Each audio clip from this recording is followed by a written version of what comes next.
We have a action-packed call today. So this is the Spiritual Hacking Conference Call. I'm Avraham Calhoun, your spiritual coach for professionals. I've got a couple of different cameras set up, so you're going to see me looking around. No worries. I am excited about this call today because it's something I have not focused on yet a lot, which is value and purpose. And as I'm prepping for the working with that person you hate free workshop that we'll be giving in a few weeks in December, make sure you check out the link in bio to register for that class, working with that person you hate. I believe also we've got that posted on it's like pinned on the top of my Instagram, so be sure to check that out as well. So as I'm prepping for that, I was digging through a lot of my resources from my studies in negotiation and conflict resolution, and I wanted to bring a little bit more of that knowledge to the call today. So some spirituality, but also some conflict resolution. So spiritual hacking, let's jump into it. So today we're going to be talking about value and purpose, as I said. Well, what is value and purpose, and why is it important, and why do we need to pay attention to it in our careers and in our workspaces? Well, because when people are unfulfilled, they tend to be less happy, less productive, less enthusiastic about doing the work that they're supposed to be doing. I know myself, before I actually left work altogether and started my own business, that in the jobs that I was working in, while I was a good worker and always had a good work ethic, it was challenging for me to do those jobs because they didn't necessarily sing to my soul. Now, of course, we don't live in a perfect world. Not everybody can have a job that sings with their soul.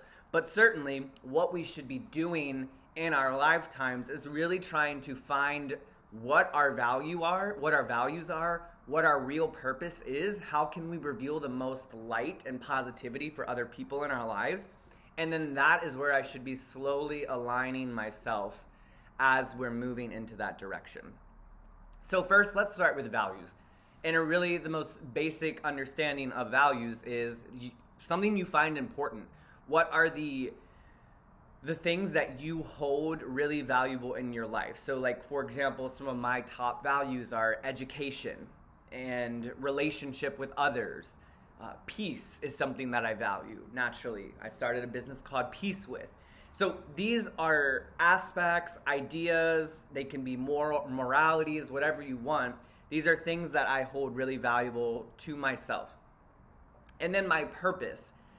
What am I meant to be doing on this planet? What allows me to reveal the most amount of light in this world? And for me, obviously, it was spiritual teaching. That's what I wanted to do. Ever since I was a little kid, I remember I would pretend to dress up as Jesus and different spiritual figures and emulate these ancient beings who spread wisdom throughout the world. So I knew deep down inside that I always wanted to do something spiritual, that I wanted to bring people to deeper levels of understanding about themselves and wisdom.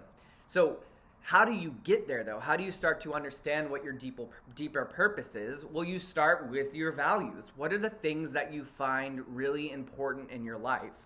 And then you want to ask yourself the question, what are my passions?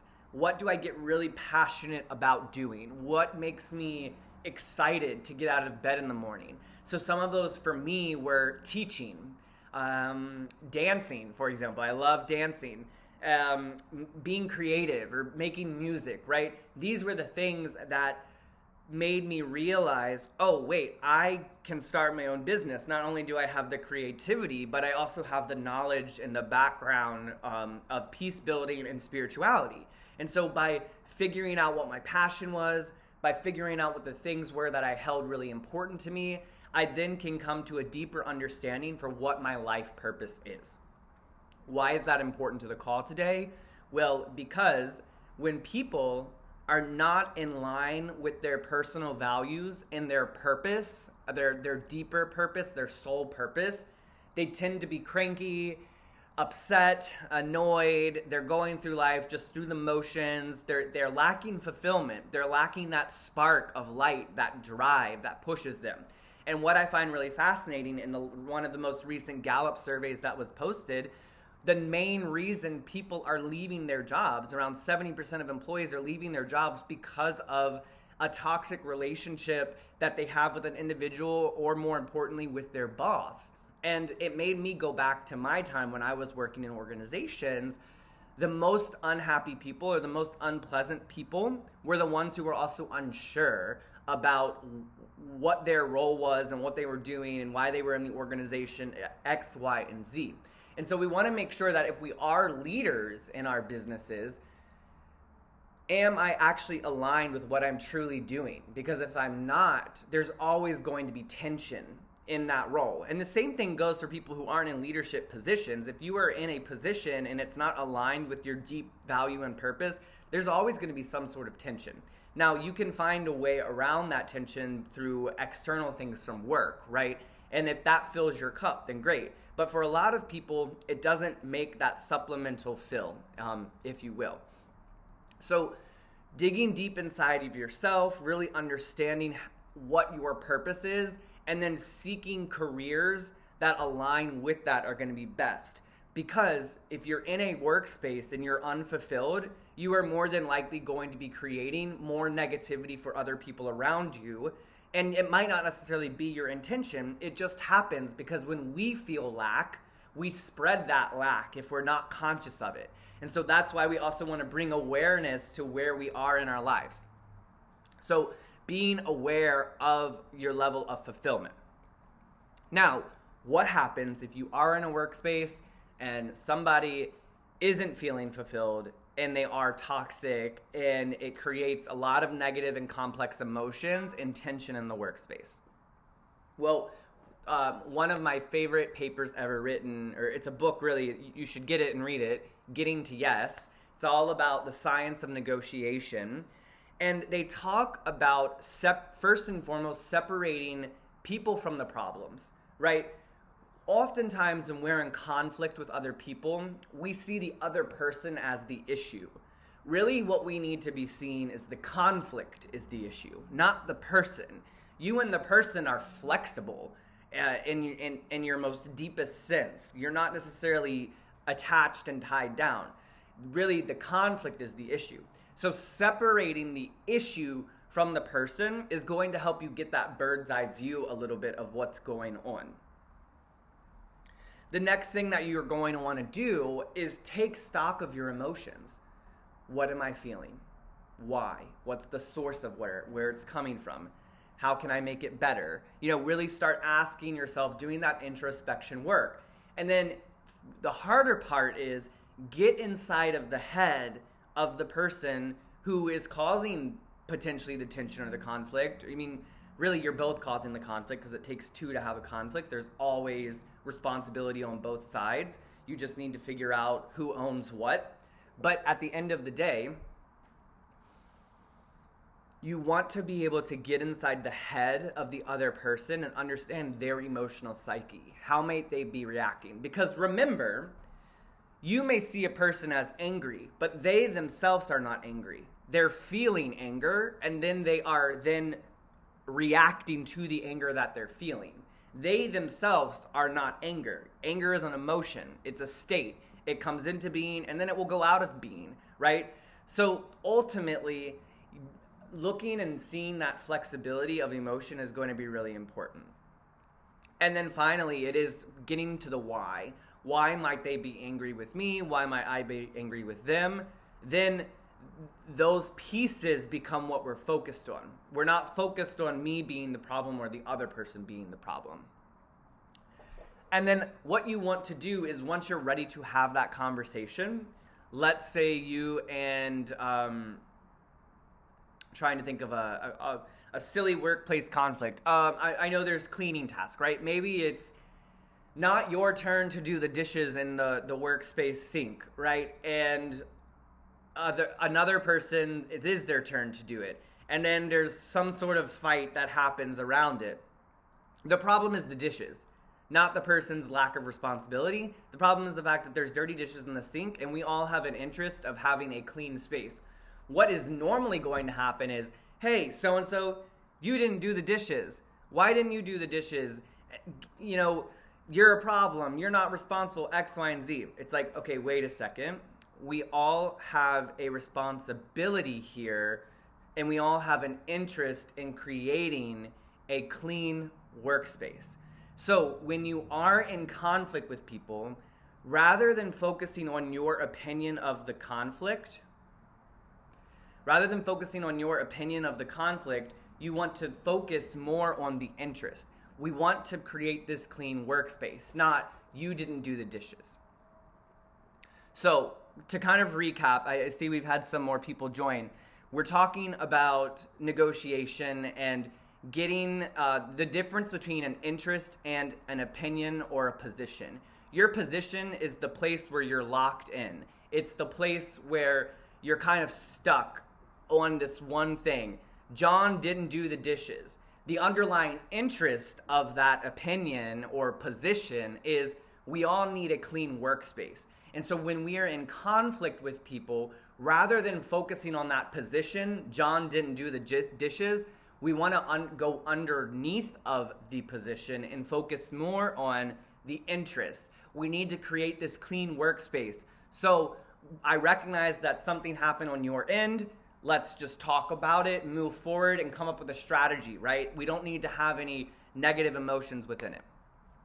And then finally, after you start to move through conflict in that way, you start to build trust with people. So building trust comes through two main things. First and foremost, communication. And the second piece is then action. So what you're communicating when you are building trust is you're setting expectations. This is the purpose and the function of my role in the workspace. This is the purpose and the function of your role in the workspace. This is what I expect of you, and what do you expect of me? And you want to make sure that you have communicated clearly what those expectations are. This is something I run into all the time with clients in the workspace is many people, there are so many duties on their job descriptions, they get lost in really understanding what their actual purpose is in the workspace. That's a problem. And when people start to get lost in their role because there's so many aspects to it, and or maybe it's not defined explicitly enough, that's when you start to get problems within relationships. So in order to build trust, you first want to make sure you're communicating around those expectations and you're setting clear expectations, and you're also setting boundaries. When is it appropriate to address this? When is it not appropriate to address this? When is it best to communicate? When is it not best to communicate? What times of the day are you doing X, Y, and Z and not, so I know when to bother you or when not to bother you, right? Making sure you've got those clear boundaries is super important. So all of this is related to your purpose of your role, right? And really understanding what function am I doing in the organization and making sure that it's happening in a productive way. And then the last piece really is we have got to just take a breath. We're moving so fast all the time in the workspace. There's so many things going on around us at all times of the day, and it gets really, really challenging to really build peace. But remember, peace is not an outcome of something. Peace is an energy. It's something that exists all times of the day. And the only reason you're not feeling peace is because you're not tapped into it.